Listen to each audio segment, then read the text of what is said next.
जय श्री राम दोस्तों। आज की कहानी है सकट चौथ की कहानी।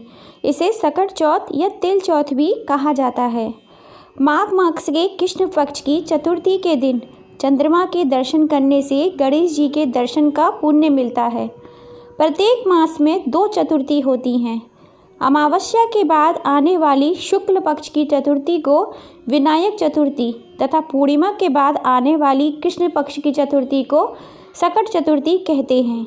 नारद पुराण के अनुसार माघ मास में कृष्ण पक्ष की चतुर्थी के व्रत का बहुत महत्व है।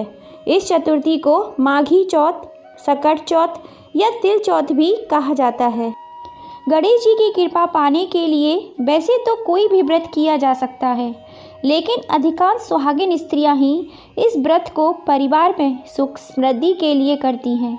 इस दिन भगवान गणपति की आराधना से सुख सौभाग्य में वृद्धि तथा घर परिवार में आ रही विघ्न बाधाओं से मुक्ति मिलती है। इस दिन श्री गणेश जी की पूजा अर्चना से रुके हुए मांगलिक कार्य संपन्न होते हैं। माघ मास के कृष्ण पक्ष की चतुर्थी के दिन चंद्रमा के दर्शन से गणेश जी के दर्शन का पुण्य मिलता है। धार्मिक मान्यताओं के अनुसार सकट चौथ की यूँ तो बहुत सारी कथाएं प्रचलित हैं, लेकिन इन 2 कथाओं की बहुत ही मान्यता है। आइए जानते हैं। एक देवरानी जिठानी थी।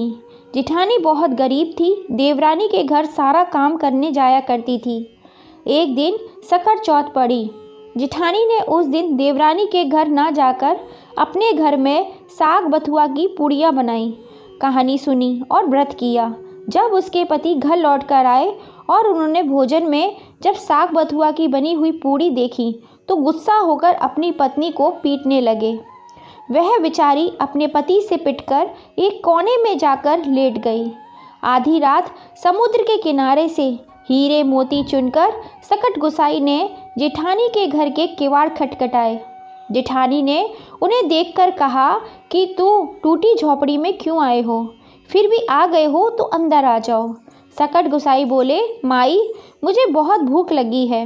वह बोली, महाराज मेरे पास क्या है, साग बथुआ की पूरी रखी है, सबने वही खाई हैं, आप भी वही खा लो।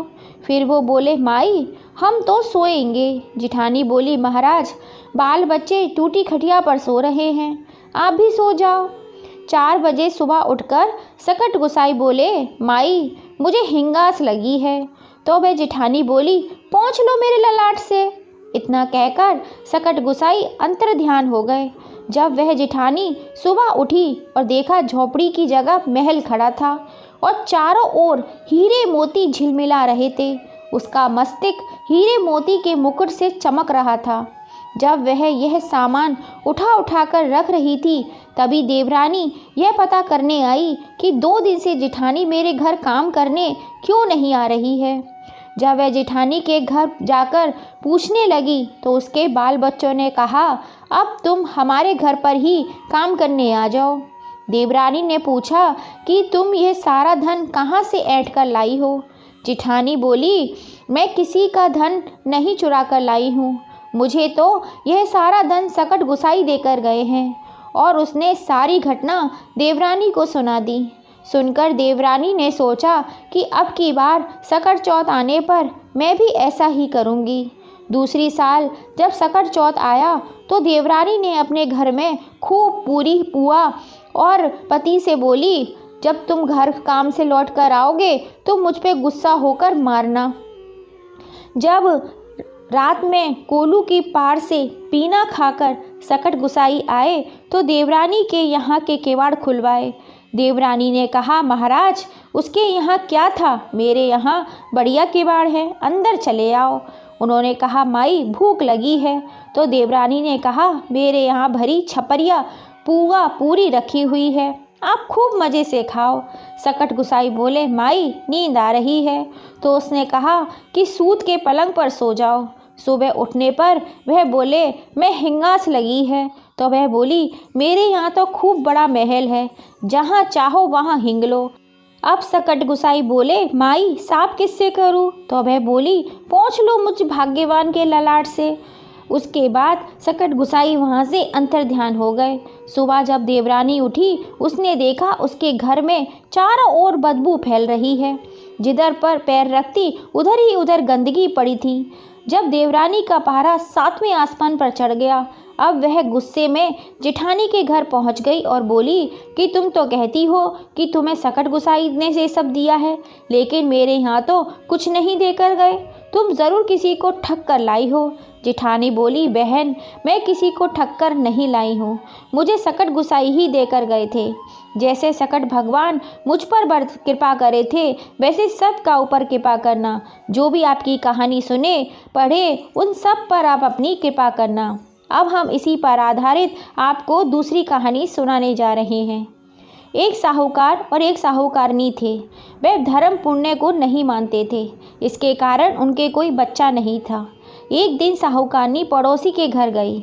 उस दिन सकट चौथ था। वह पड़ोसन सकट चौथ पूजा करने में कहानी सुन रही थी। साहूकारनी ने पड़ोसन से पूछा, तुम ये क्या कर रही हो? तब पड़ोसन बोली कि आज चौथ व्रत है, इसलिए कहानी सुन रही हूँ।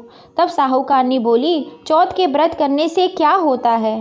तब पड़ोसन बोली, इसे करने से अन्न धन सुहाग पुत्र सबकी प्राप्ति होती है।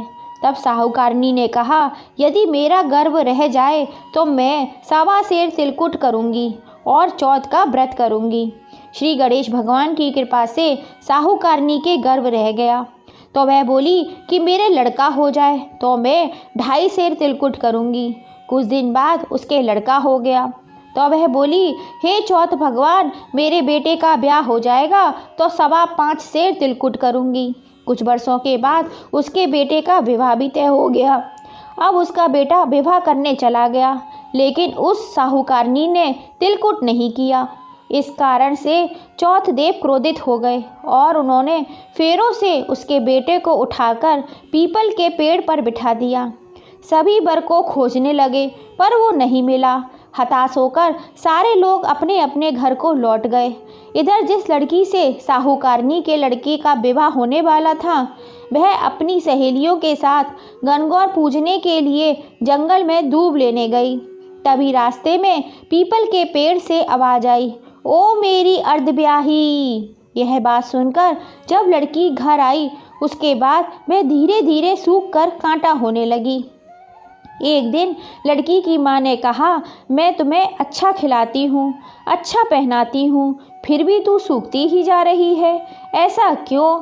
तब उस लड़की ने कहा, माँ से बोली, वह जब भी दूबा लेने जंगल में जाती है तो पीपल के पेड़ से एक आदमी बोलता है, ओ मेरी अर्धब्याही। उसने मेहंदी लगा रखी है और सेहरा भी बांध रखा है।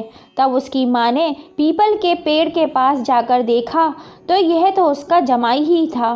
तब उसकी माँ ने जमाई से कहा, यहाँ क्यों बैठे हैं?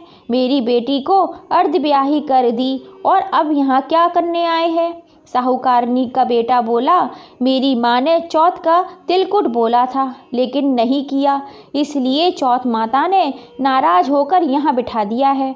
यह सुनकर उस लड़की की माँ ने साहूकारनी के घर गई और उससे पूछा, क्या तुमने सकट चौथ का कुछ बोला हुआ था क्या?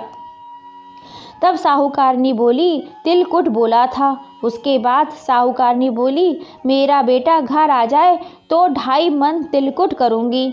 इससे श्री गणेश भगवान प्रसन्न हो गए और उसके बेटों को फेरों में लाकर खड़ा कर दिया। बेटे का विवाह धूमधाम से हो गया। जब साहूकारनी के बेटा एवं बहू घर आ गए, तब साहूकारनी ने 2.5 मन तिलकुट किया और बोली, हे चौथ देव, आपके आशीर्वाद से मेरे बेटे बहू घर आए हैं, जिससे मैं हमेशा तिलकुट करके व्रत करूंगी।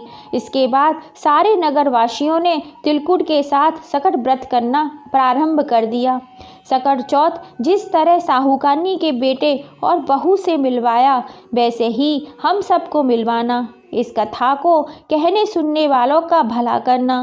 बोलो सकट चौथ की जय, बोलो श्री गणेश भगवान की जय। दोस्तों, कहानी पसंद आई हो तो प्लीज़ ज़्यादा से ज़्यादा शेयर करना, लाइक करना और अब तक सब्सक्राइब नहीं किया है तो सब्सक्राइब कर लेना। कहानी को पूरा सुनने के लिए आप सभी का दिल से धन्यवाद। फिर मिलेंगे आपसे ऐसी ही किसी कहानी के संग। जय श्री राम दोस्तों।